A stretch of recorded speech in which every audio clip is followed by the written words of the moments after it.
Wealth is created by using other people's money prudently. You have to think outside of the box. You think like everybody else, you're going to end up like everybody else. A billionaire entrepreneur, investor, and philanthropist, Michael Leachin's story is one of extraordinary resilience and vision. Over the decades, he built global business empires spanning finance, banking, healthcare, media, and investment. Extraordinary wealth is created when three preconditions are present. Number one, there must be a difference between perception and reality. Number two, there must be inefficiencies. And number three, when there's a lack of capital. When you have lots of capital, it pushes prices up, margins go down, and it's high risk. That's a good one. I feel like I've gone to the Michael Leachin University. I just defined to you the 5 laws of wealth creation. In addition to that, everybody who created wealth practiced what we call the 3 Ps. Wow, I wasn't expecting that.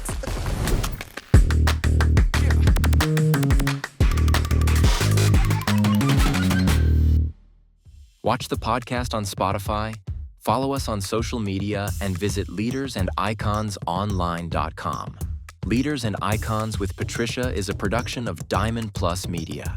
For more information, visit diamondplusmedia.com. Hello and welcome. I am Patricia Bebia. Today on Leaders and Icons, we're honored to welcome one of the most influential business leaders in the world, Michael Leachin. A billionaire entrepreneur, investor, and philanthropist, Michael Leachin's story is one of extraordinary resilience and vision. Born in rural Jamaica, he was adopted together with his mother at 6 months and raised in modest circumstances before migrating to Canada with little more than ambition, discipline, and belief in possibility. Over the decades, he built global business empires spanning finance, banking, healthcare, media, and investment. Through Portland Holdings and numerous ventures across North America and the Caribbean, he's influenced over billions of dollars in assets and helped shape industries and communities alike. Named to the Order of Ontario, the province's highest honors, and awarded numerous honorary doctorates from leading universities, Michael Leachin is also known for his transformational philanthropy, donating tens of millions of dollars to education, healthcare, and leadership development and community empowerment. Today, he's helping shape conversations about the future, including clean energy, innovation, and the global potential of nuclear technology. Wow, Michael Leachin, welcome to Leaders and Icons. Thank you very much. Why are you embarrassing me?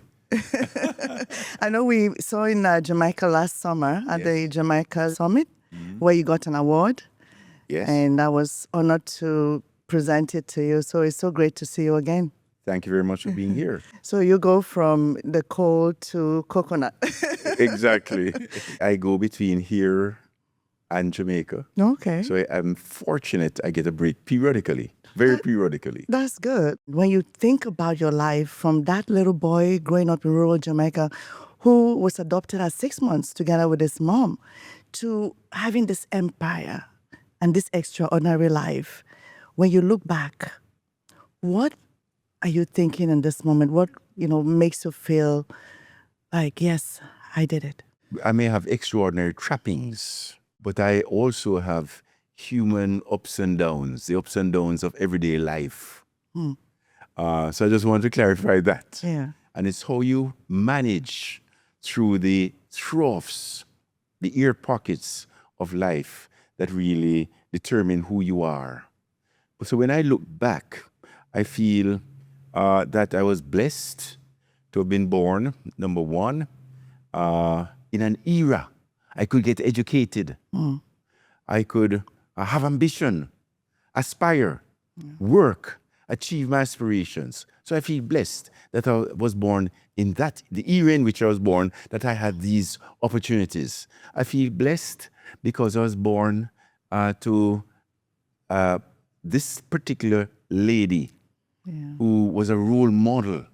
She had high values, high standards, high aspirations. She lived them. She led by example, and she expected much of us. So I didn't choose her. I feel very blessed. I feel blessed that I was born in a country, Jamaica, that made me a confident human being, that nurtured me to believe that I could be anybody. Wow. So I feel extraordinarily blessed. Wow, that's amazing. And the resilience and that, moral that you learned from your mother has showed true because when you were young, you decided to take a leap and come to Canada. You had big dreams. You studied engineering. And I learned that you wrote like close to 100 resumes after graduating and you got rejection after rejection. Now, what did those rejections teach you about yourself, and how did that reposition you to a purpose that you now live? So rejections, I'm used to rejections. When you're swimming uphill, swimming upstream, that's what you're used to. I have always had to swim upstream. Even to get through university, I had to swim upstream. What do I mean by that? Well, I'd saved enough money. My parents could not afford to send me to university.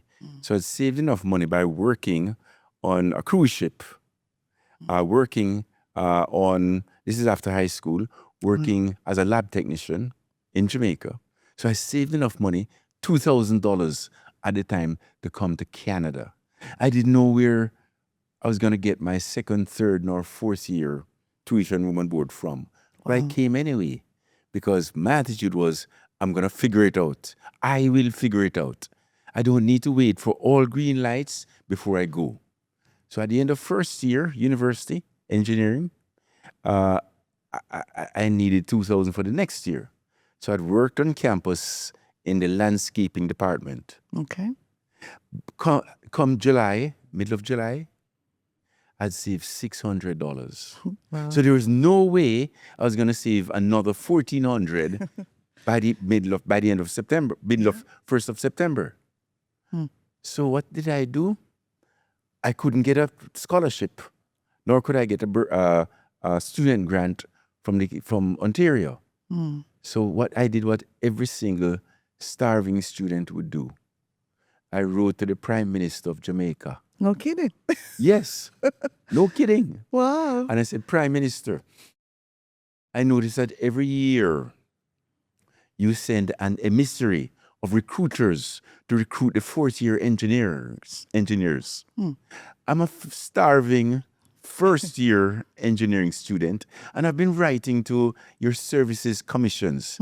That's the department, the agency of government that gives out scholarships and bursaries. And no one has responded to me, Prime Minister. Prime Minister, you cannot harvest unless you sow. Wow. To my surprise, this was middle of July, middle of August, a month later. We didn't have email then. To my surprise, he wrote me back. Wow. And he said, next time you're in Jamaica, come and see me. So I took $400. Out of your 600. Out of 600. Bought a return ticket. Went to Jamaica.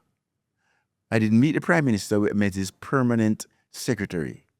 Wow. So I presented my marks, and I had reasonable marks. They gave me a scholarship immediately. $5,000 per year. I only needed $2,000. I didn't tell him that, obviously. Wow. So I was able to send money back to my family. That's how I got through university. So you have to think outside of the box. If you think like everybody else, you're going to end up like everybody else. Had I just gone and said, oh my gosh, woe is me, I'd have been nowhere. So coming back to the original question you asked, which is having sent out 100 resumes in 1976, early 77, I got 100 rejections. Wow. During this period, I was working as a bouncer at the student pub at McMaster. So I was making $2.50 per hour. Well, having sent out 100 resumes, gotten 100 rejections, my morale was low. I felt awful. It was the lowest ebb. Wow. in terms of my confidence at that point in time. But I went and I opted for selling mutual funds. And remember, I was making $2.50 per hour. And the first month, well, I had to cold call. I had to knock on doors to sell mutual funds in Canada. And it was in the spring then. And the first month, I made $10,000. Wow. So I said, wow, this is for me. I don't mind cold calling. I love people. And I'm making money. So I went out at the end of the first month and bought the top of the line Mercedes Benz. Okay.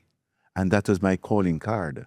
Because now when I drove up in my Mercedes Benz, this tall black guy jump out, it's not what you'd It's not expect to usual. see. Yes. I was 26 Wow. at the time. So now when I called, the reception was better because of the curiosity factor. So the lesson I learned from that experience was you double down on your differences. In fact, what I thought of at the time was, how do I look more like a Canadian financial advisor? How do I sound more like a Canadian financial advisor? What do I do with this accent? Do I drop it? Do I take speech therapy? I went through that process. Wow. And I said to myself, no, if I'm going to be the best person that I can be, I have to be true to myself. So the accent stays. Who I am stays. Wow. And I double down on my differences. And it's your differences at the end of the day that you'll be measured by, not your samenesses. You don't want to be the same as everybody else. Yeah. Wow. I can totally relate to that. So before I came to Canada, I used to host a daily talk show in my country, Nigeria. And so I got here and I had an accent and nobody would hire me. So what I did was we started our own TV show, and eventually we got it on Omni TV. And now we have our own 24-hour TV channel. And I did the same thing, try to change my accent. It was quite frustrating. So one day I said, you know what? I'm just going to speak the way I speak and just be confident, about it. And here I am. So I can totally relate to that. Congratulations, P. Thank you. Thank you. Now, you are a risk taker. You've taken so many risks in your life, starting with your $400 and getting a Mercedes and all those things to take it to the next level. Like, you're very good at recognizing opportunities. And you have this, framework for success. The 3 Ps: predict, plan, and persevere. Tell us about that. Going back to having to cold call to get customers.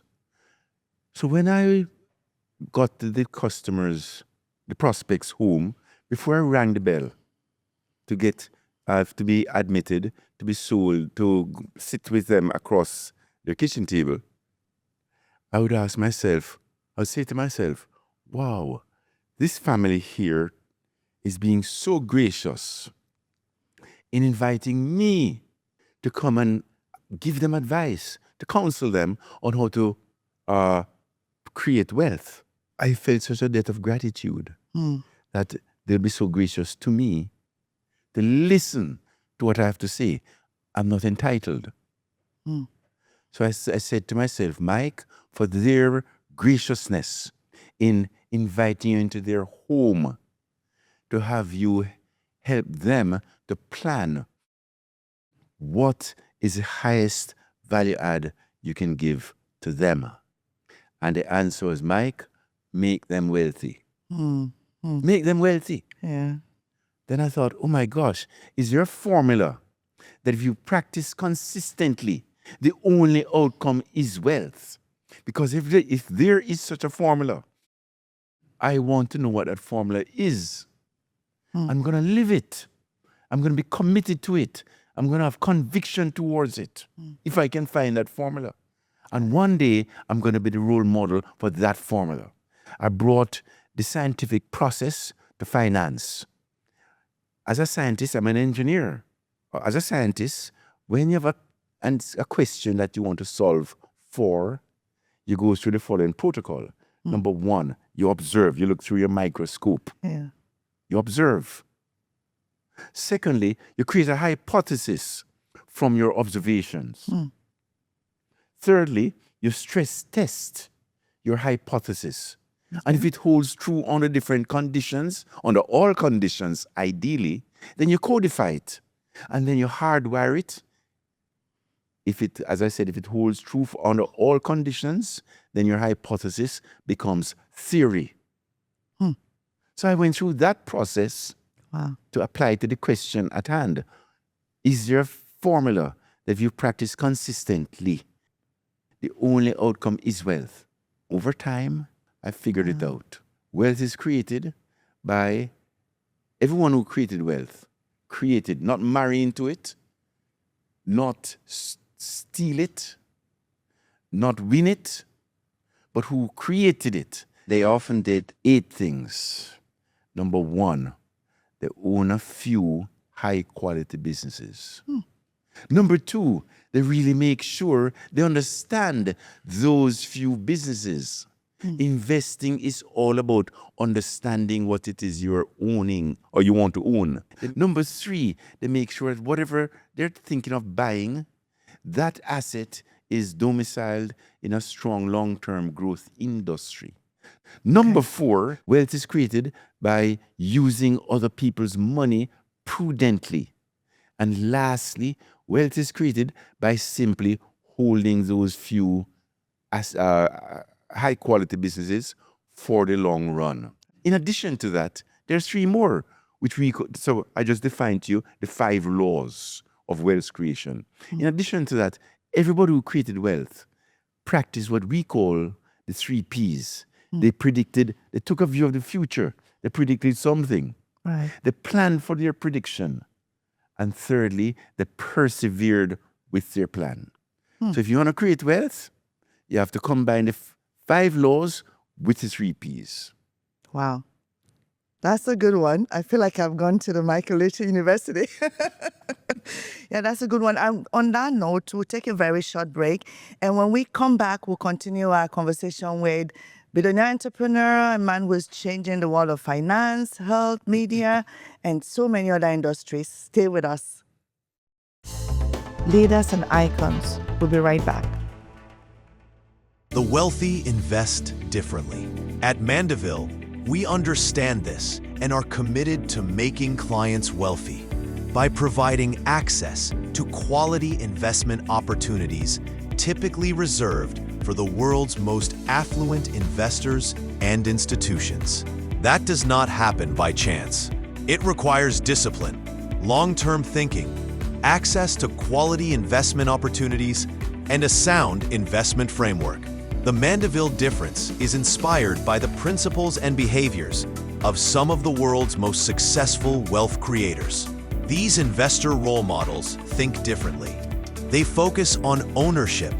They understand what they own. They invest in long-term growth industries. And they remain disciplined and committed over time. Connect with a Mandeville advisor today to learn how a framework-driven approach can help position your wealth for the future. Visit www.mandevilleinc.com/difference. This is Leaders and Icons with Patricia. From humble beginnings in rural Jamaica to building a global business empire, Michael Lee Chin's journey demonstrates what is possible when vision meets discipline.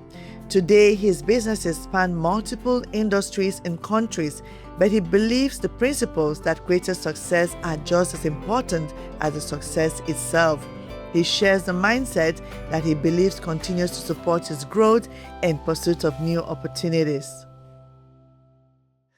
Welcome back. We're having an amazing conversation here with Michael Lee Chin, and I'm just can't wait to get back into it. I'm learning a lot. I hope you are too. Now, Michael, you spoke at an event that I attended about maybe 15 years ago, and one of the things you said that stuck with me was success begets complacency, and complacency leads to failure. Now, you have made an impact in so many industries, and I know right now you're interested in another, sphere, which we'll talk about shortly. But why is that such an important thing to watch out for on your road to success? When you become successful, you think, I'm good, I'm great, look at me. And you stop doing the things that made you successful. So once you change the formula, you can get a different result. Right. So to remind myself of that constantly, I coined a framework. Success begets complacency. It's a natural byproduct of success, complacency. Right. And complacency begets failure. So success begets complacency, begets failure. I didn't want to be a failure. So whatever made me successful in the first place, I had to make sure I keep that formula in mind, and I always strive to be energetic. And when I execute, I do it with speed and force, conviction. And thank you for that. I've always kept that in mind, and sometimes people say to me, oh, you want to do everything, because we're doing all these things, but it's because of this. You just can't, you have to be hungry. And in talking about conviction and wanting more and, looking for more opportunities, your new conviction is nuclear. But hold on, P. Yes. You just said you have to be hungry. Yeah. Right? If you study successful people, they have that hunger. You have to have a PhD to be successful. You have to be poor, hungry, and driven. I love it. Right? Poor, hungry, and driven. That fire in your belly. Because the opposite, if you want to be unsuccessful, be wealthy, opposite of poor. Oh, my belly is full. I don't need to go out and hunt. Driven, I can sit back and watch TV. The opposite. So successful people, they have that hunger in them. And you want to always keep that hunger fire burning. Wow, I love it. I was just reading a book on Rockefeller, one of the richest men that ever lived at some point in history. And in his 80s, he was still starting new projects. And, and I think it's that same principle that most people that have massive success follow to ensure that they're just relevant. They just keep doing things to make a difference, and they're not like relaxed and just happy with where they are. And talking about that, your new love, your new conviction is about nuclear. Tell me about how you dabbled into the world of nuclear and what prediction of future you see there. I have the immigrant mentality. Okay. I have the immigrant mentality. I'm an immigrant. So what is the immigrant mentality? Firstly, to be successful as an immigrant, you have to be a problem solver. You have to be able to connect dots as an immigrant. You have to be a critical thinker as an immigrant. Yeah. And lastly, fourthly, you have to be able to align with people. Right? So problem solving is something that is innate. And I'm an engineer, I'm a problem solver. If you're a problem solver, you want to take on big challenges. You don't want to take on problems that everybody else can solve. Yeah. You want to stretch yourself. You're driven. So the two of the most difficult challenges faced by mankind are solving for cancer and solving for clean energy. Yeah. Those are the two most difficult problems mankind is facing today. Getting back to the framework, in this case, the 3 Ps: predict, plan, and persevere. So let's see how it works in action. PPP. As the population ages, the incidence of cancer increases. Yeah. So predict. And for the bad air that we breathe, the bad foods that we eat, the incidence of cancer is rising. and it's rising, as I said, exponentially. Yeah. So that prediction is not hard. So the question is, when you think of cancer, what are the solutions currently? 3 solutions, 3 modalities: surgery, external beam radiation, and systemic chemotherapy. Those are the 3 modalities that we use to treat cancer today. Right. But there's now a 4th. It's called targeted radioisotope or radioligand therapy, which is zapping the cancer cells and only the infected cells, Wow. leaving neighboring healthy cells alone. And that is how cancer will be treated going forward. It's much more humane, very little side effects, Wow. and you can continue with your life uninterrupted, basically. Wow. So it's targeted radioligand therapy. We came to know about it back in 2018, and we have tilted our business to focus on that plus clean energy. Where does the 3 Ps come in? Well, in 2015, at the Paris Agreement, COP20, most countries in the world signed up to be carbon net zero by 2050. Right. But to be carbon net zero, we have to change the way in which we consume energy, Yeah. Especially fossil. especially fossil fuel. Yeah. But what is optimal today isn't good enough to get us to carbon net zero by 2050.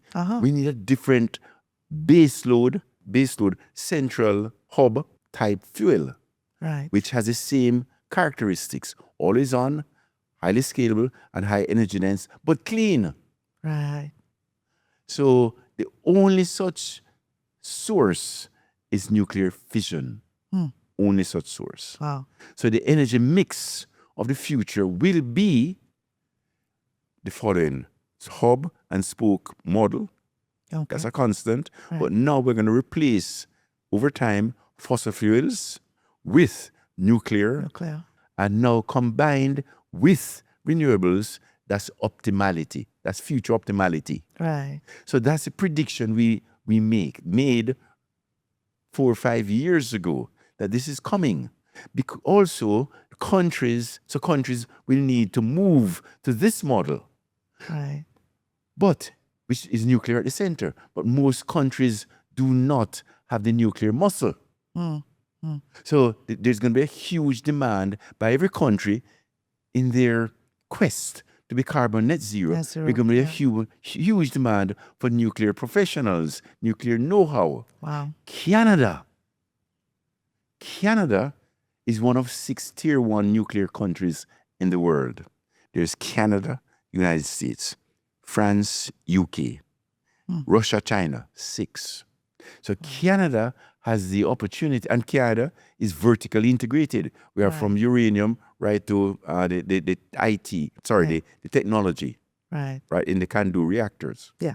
Right? So we have a magnificent research center in Chalk River, north of Ontario, by the name of CNL, Canadian Nuclear Laboratory. Right. So Canada has the opportunity to be at the forefront of the world in terms of supplying nuclear personnel, nuclear expertise to help countries become carbon net zero by 2050. So you can see there's a huge demand coming, and hence there's a huge opportunity to create wealth in this space. Wow. Wow, that's amazing. And I know a lot of people don't know that nuclear is making a lot of impact in the healthcare, industry. And you talked about, cancer treatment there. And I know in Ontario now, the government is actually helping to pay for those treatments. But a lot of people, when they hear nuclear, the first thing that comes to mind is nuclear weapons or some of the accidents that have happened in Japan and the US. What have you to say about the safety of nuclear as opposed to other forms of energy? The production of nuclear is one of the most safe source of energy. Right. One of the most safe. But we have these boogeymen. Yeah. Chernobyl, 3 Mile Island, and the Japanese incident. Yeah. Right? Now, at 3 Mile Island, no one died. But you think about it, Ontario, 60% of Ontario's energy, high power is generated from nuclear plants. Oh, I You didn't know think that. about Okay. 60%. Wow. You think about it, you've heard of a nuclear warship, nuclear submarines.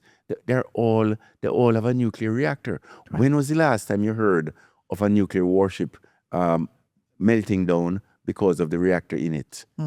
You don't hear about it. So nuclear is very safe.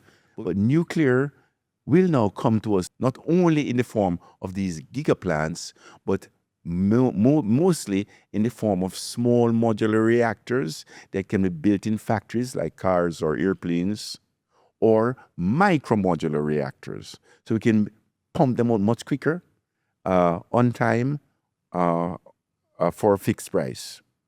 So that is to come. Wow. So that's the prediction. Right. Starting with every country signed up to be carbon net zero, and we have to change the basic energy model that is now present from one that is fossil fuels at the base to nuclear at the base. So it's in that transition where a lot of wealth is going to be created. Wow. Well, that's interesting. And thanks for sharing that. Now, you have made a lot of investment in the Caribbean, Jamaica especially, with the National Bank and all that. At a time when a lot of people don't see the Caribbean as a great investment destination, why did you decide to have like a big investment in Jamaica and the Caribbean? Well, if you think about it, there's another framework that we abide by slavishly. Okay. It's the following. Extraordinary wealth is created when 3 preconditions are present. Number 1, there must be a difference between perception and reality. Okay. If there's no difference between perception and reality, you can't create any wealth. In other words, if everybody knows the same, there's no wealth to be created. Yeah. Number 2, there must be inefficiencies. When things are inefficient, that's when you have an opportunity to create a lot of wealth. Because all you have to do is take whatever is inefficient and make it a little less inefficient, or better yet, efficient. That is where wealth is created. And number 3, wealth is created when there's a lack of capital. Because when there's a lack of capital, every incremental dollar is loved, is hugged, is kissed. Okay. When you have lots of capital, it pushes prices up, margins go down, and it's high risk. Okay, so 3 preconditions have to be present to create outsized wealth. There must be a difference between perception and reality. There must be inefficiencies, and there must be a lack of capital. In other words, most people look for pretty. We look for ugly. Wow. Interesting. So the question is, where do you find those 3 preconditions? That's the question. But we know what we're looking for. So the Caribbean, Jamaica specifically, was a chock full of those 3 conditions. Okay. Okay? Most people don't realize that Scotiabank went to Jamaica in 1889.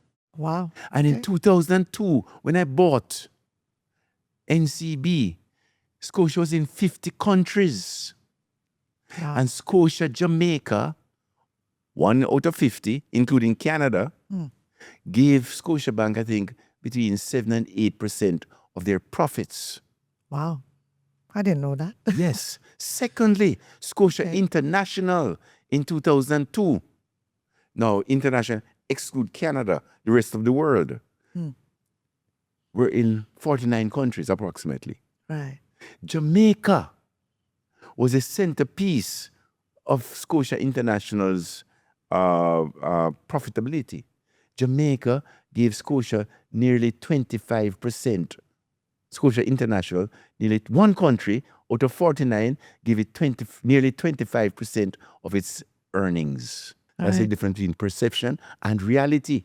They Right. knew what reality was. Oh, oh, I love that. Now, a lot of your predictions have yielded, extraordinary results. But were there times when you did not predict correctly and where you experienced some challenges or failure? And in those times, what are some of the truths that kept you anchored? What are some of the principles that helped you to overcome such challenges? Uh-huh. The time when my worst case, worst experience at predicting is predicting people's behavior. I wasn't expecting that. People are very difficult to predict, but you need people Yeah. to execute. When you hire someone, what do? You go for a job interview. You don't know what they're like to live with, do you? No. In Jamaica, there's a saying, I use a Jamaican parlance, see me and live with me, two different things. Right? Okay. You understand? Yeah. Seeing me, I may look like a nice person. Yes. Living with me, different matter over the long run. And Yes. especially when times are awful. That's when you see true people's true colors, when times are awful. Or worse yet, people are driven by, at the extremes, fear and greed. You don't know when you interview someone what degree of fear they have or greed they have and what they are likely to do when they see success. Okay? So people are very difficult to predict. Right. And that is where one has to be most mindful who you bring into your close circle. That's interesting. And I had a lot of successful people talk about the same issue where, the higher you go, the more lonely it becomes because you cannot predict or trust people. Now, I'd like to ask you this question. What would you say was difficult, making your first million or maintaining your values as a billionaire, as a successful entrepreneur? Most people focus on the scoreboard. If you want to do well, when you go to a basketball game, what do? You watch the playing field. Yeah. And then you glance at the scoreboard periodically. If you focus on the scoreboard, you're gonna miss what's happening on the playing field. Right? So most people they focus on, I need to make so much money. And they do, right? That's a scoreboard. They don't say, let me make sure that my behavior is such that I am fulfilled. My behavior is such that I can do well. My behavior is such that I can uplift society. And if you do all of those things, you will become wealthy, whether it's a billion or a millionaire or just being a fulfilled person. Right. Right? Which is, at the end of the day, the objective. We all want to be fulfilled. Fulfillment / success is different for everybody. But at the end of the day, the commonality is we want to be fulfilled. And if we behave in such a way, if wealth creation is an objective, well, you have to follow certain laws, the 5 laws and 3 Ps. And if you execute it faithfully, you will become wealthy. But again, so the question is, which was easier, the first million or Keeping your maintaining values. status? Yeah. My focus wasn't on the first million or maintaining status. My focus was what's happening on the playing field. Right. Yeah. I think you always say, doing well by doing good. Question is, what is fulfillment? And I had to answer this question early Okay. in my life when I said, Mike, what do you want to be known for? When you die 10 years after, 50 years after, Right. what do you want to be known for? And I asked that question early in my life. I want to be known as someone who did well by doing Doing good. good. That's what I want to be known for. But that is what will give me fulfillment between every day Right. and beyond. Doing well by doing good. Good. So as to remind myself, so I don't forget and the pendulum doesn't swing too far to the extreme, I codified it in terms of the Latin prosperitas cum caritate, Okay. prosperity with care. Okay. We'll take another short break and we'll continue this very fiery and interesting conversation with Michael Lee. Stay with us. Leaders and icons. We'll be right back. At Diamond Plus Media, we don't just tell stories, we amplify them. From film and television production to branding, marketing, and digital strategy, we help individuals and organizations stand out, connect, and lead. Whether you're building a brand, launching a project, or ready to elevate your voice to the next level, we bring your vision to life with excellence and impact. Diamond Plus Media, where stories shine and brands lead. Leaders and Icons with Patricia is a production of Diamond Plus Media. For more information, visit diamondplusmedia.com. This is Leaders and Icons with Patricia. With influence over billions of dollars in assets, businesses across North America and the Caribbean, and a legacy of philanthropic initiatives, Michael Lee Chin's influence extends far beyond the boardroom. But with great success comes great responsibility. He discusses leadership, stewardship, and the obligation that comes with having the ability to shape lives, communities, and the future. Welcome back to Leaders and Icons, and my special guest is Michael Lee, and I'm having such a great time learning so much and unlearning some things too. Now, at your level of influence and wealth, I just only imagine what kind of responsibility lies on your head. Tell me about what responsibility you carry at this level. The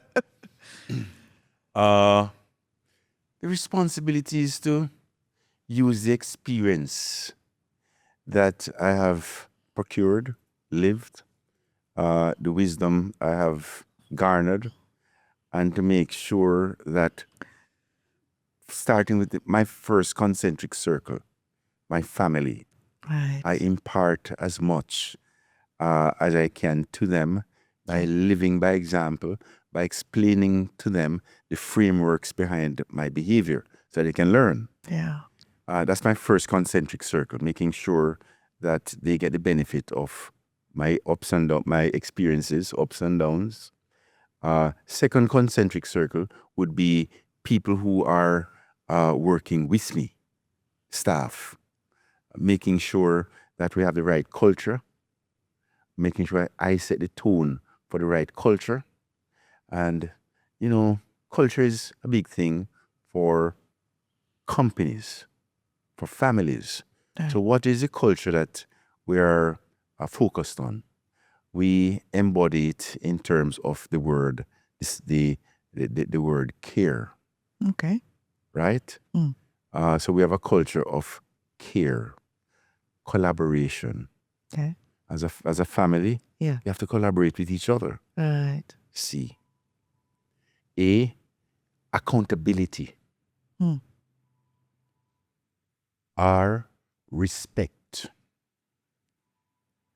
E, excellence, mastery. Whatever you do, strive that you're passionate about. Strive to be a master at it. Okay. So you can, that's it, standards, the highest standard. So collaboration, accountability, respect, and mastery at whatever you do. Wow. So I try to live those qualities as best as possible and keep striving to be better in each.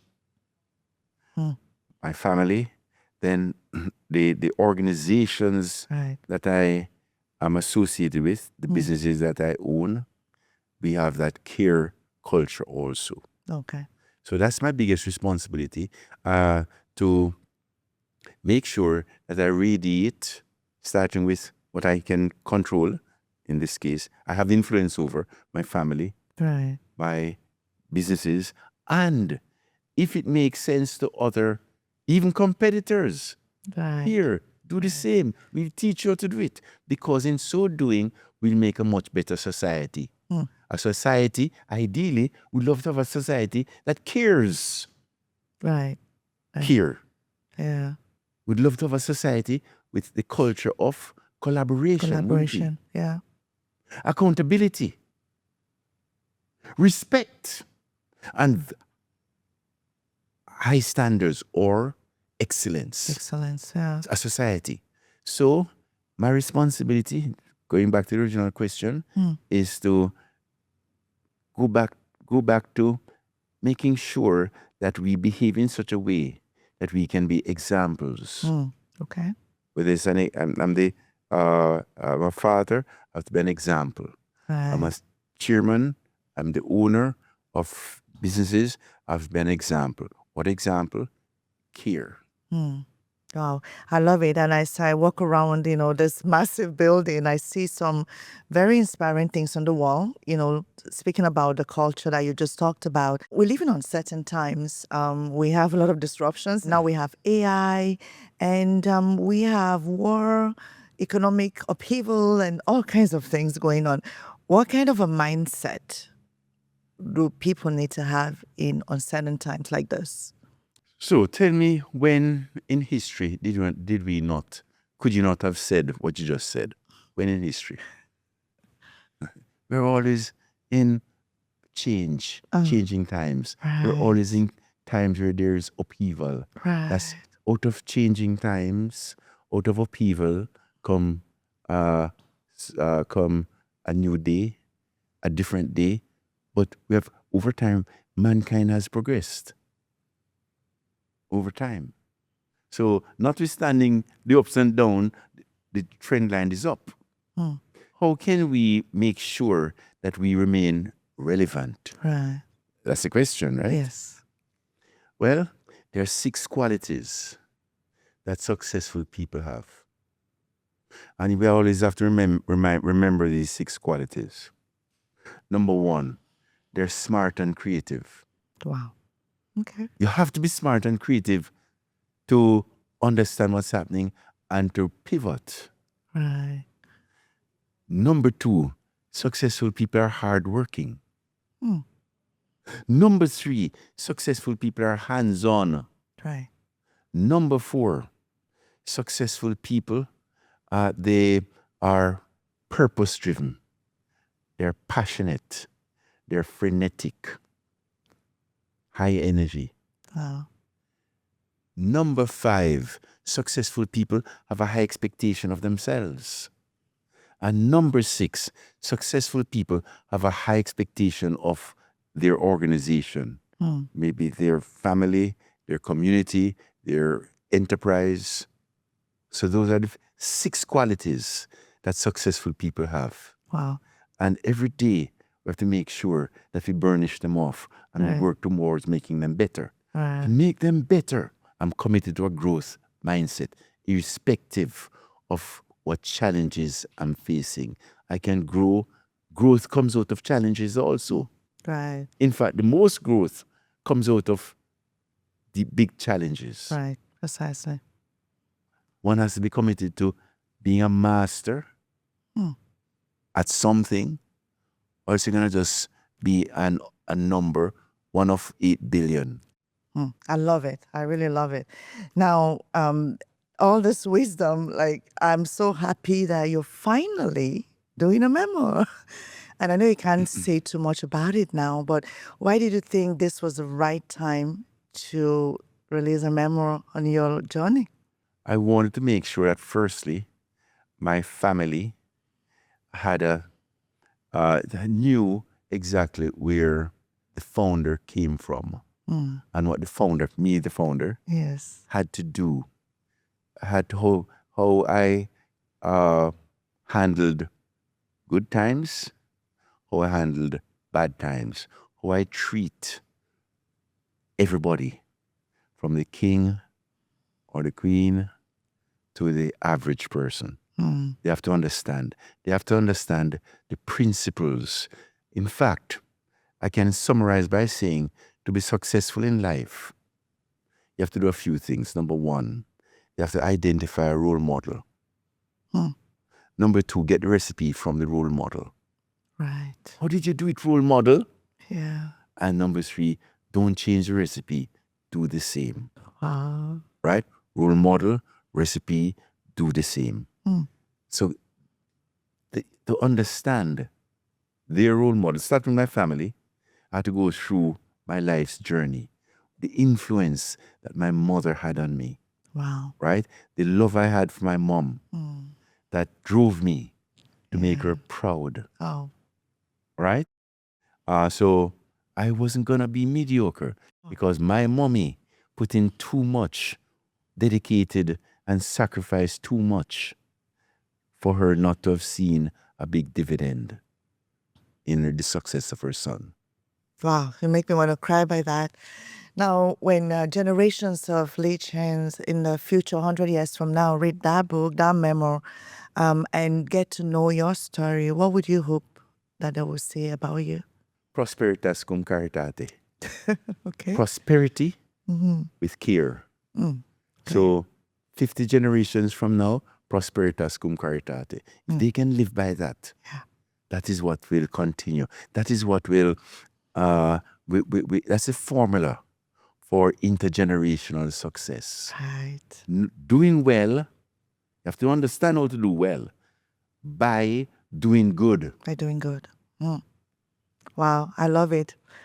Prosperity and care and doing well by doing good. Now, Michael, we're going to take a break. And when we come back, it's going to be my favorite segment where I ask you rapid fire questions and you answer quickly. So just, stay with us. We'll be right back after this short break. Leaders and icons. We'll be right back. What if your brand could sit at the table with the world's most influential voices? Leaders and Icons is more than a TV show and podcast. It's a powerful platform that connects audiences to visionary leaders, global changemakers, and industry trailblazers. With distribution across television, digital, and social platforms, we offer brands meaningful visibility and authentic alignment with excellence. If your organization is ready to inspire, engage, and lead, partner with Leaders and Icons. Because where leaders gather, the world pays attention. Watch the podcast on Spotify, follow us on social media, and visit leadersandiconsonline.com. Leaders and Icons with Patricia is a production of Diamond Plus Media. This is Leaders and Icons with Patricia. Michael Lee Chin's story extends far beyond business success. From creating wealth and opportunity to empowering communities and future generations, his influence continues to be felt across North America, the Caribbean, and beyond. As we continue this remarkable conversation, we reflect on the legacy of a man whose journey continues to inspire audiences around the world. Welcome back. I'm still here with the extraordinary Michael Lee Chin, and right now we're going into my favorite segment, Power Pause and Power Minute. The first one is Canada or Jamaica. Why is it one or the Choose other? one. I can't. Okay. His heart is in Canada and Jamaica. So the next one is, if your friends were describing one word, what would they say? He is a jokester. Jokester? He's mischievous. Wow, that's interesting. I wouldn't guess that. So that's good. Now, a book that changed your life? The Money Masters by John Train. Early mornings or late nights? Both. A habit that changed your life? Working out. What the world needs more of? Care. Okay. If everything you built disappeared, one thing that would keep you undefeated? What got me here in the first place. PhD. Poor, hungry, and driven. I like it. A luxury that you do that has nothing to do with money. Good Jamaican food. If you're stranded in an island for a month and you can only bring one thing, so a wallet, a business book, or your phone, what would you choose? So Phone. You choose a phone. Wow, I didn't think about that. Something money cannot buy. Fulfillment.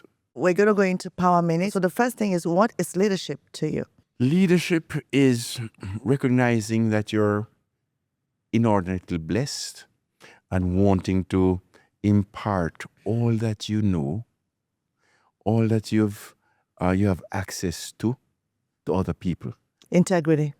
You cannot have a good long-term relationship if these 4 characteristics are all not present. So integrity first, Right. intelligence in how decisions are made, Okay. passion in the relationship, and alignment. And if one is missing, the relationship is dead. Resilience. You need to have grit. You need to have a fascination.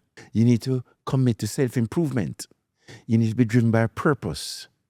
And you need to have a growth mindset. Success. Success is doing well by doing good. My next question is from one of our crew members. They want to know, with all that you've achieved, with your busy schedule, how are you able to balance work with family? And I know your 2 daughters, twin daughters, work here too. How do you feel to see them work here, and how are you able to make time for each other? I met your beautiful wife earlier. Successful people are not balanced people, as I love that answer. as society would try to define what balance is. Yeah. So we integrate everything in one: work, play, gym, cry, laugh. It's all in one. We do it every day. That's how we live our lives. Wow. So it's not just 8 hours of work, 8 hours of sleep, 8 hours of whatever, right? Everything just jumbled up in one. We talk about what's happening at the dinner table. When we're traveling, we're never on vacation because we're always, we're just in a different place. That's a very honest answer. There's no balance, right? You just can't turn it off. So would you say that's the biggest price you've paid for your success? Price? I don't feel it's a price. I love it. Okay. I'm doing what I love. That's good. That's good. And I mean, the fact that your wife is, supporting you and your kids work here, it just shows that they're on the same train. So that's good. One big party, right? The family's goal is to stay together. My mom has always said, if you take a stick, you can break it easily. Yeah. We put a bunch of sticks together. You can't break it. Oh, So it's to keep everybody together. that's sweet. That's sweet. And your mom, how does she feel about your success? My mom is no longer here. I was blessed to have had my mom until I was 72. Wow. Okay. So I felt blessed. And my mom, because of the relationship we have had with each other for the first 7 years of her life, my life, it was just her and I. For the first 6 months, we were adopted. We were both adopted because she lost her job and she had this son and she couldn't afford it. So she was adopted by the helpers in the local supermarket. Wow. So, P, think about your mom. Wow. You put yourself in her position. You are an orphan. You had a child at age 8, 18. She had when she was 18. She got pregnant with me at 17. She was kicked out in Jamaica, rural Jamaica. And then one day she came to Canada and she saw her son owning this empire on 30 acres of land in Burlington with 600 employees. Wow. In a sector, financial services, and he's doing really well. Wow. That was her dividend. So I am my mother's dividend. Wow. Your mom's wildest dream. Oh, wow. Amazing. This has been so great. But finally, I want you to look into the camera and talk to one young person out there who's watching right now and at a crossroad wondering how they can achieve their dreams. Can you just talk to them? Think of a rhinoceros. What are the 3 most important features that come to mind when you think of a rhinoceros? When I think of a rhinoceros, I think of thick skin. Number 2, focus, head down focused. And number 3, always moving forward. Wow. So when I'm challenged or when I'm not challenged, every day, I'm in rhino mode. Thick skin. So irrespective of what is what forces are impinging on me. They're not going to penetrate my skin. I know who I am. Just keep being who you are. Keep being driven by your principles. And thirdly, never stand still, or worse yet, move backward. Always keep going forward like the rhino. So challenges, to overcome challenges, rhino mode. Wow, rhino mode all the way. Mr. Lichin, this has been such an honor. You're a gift to this world, and if we were to pay for all the wisdom you've unleashed today, we will not be able to afford it. So thank you so very much for not just being here, for being vulnerable, for being honest, for sharing, and for allowing us the opportunity to, have a little glimpse into your world. And I wish you continued success in everything that you do.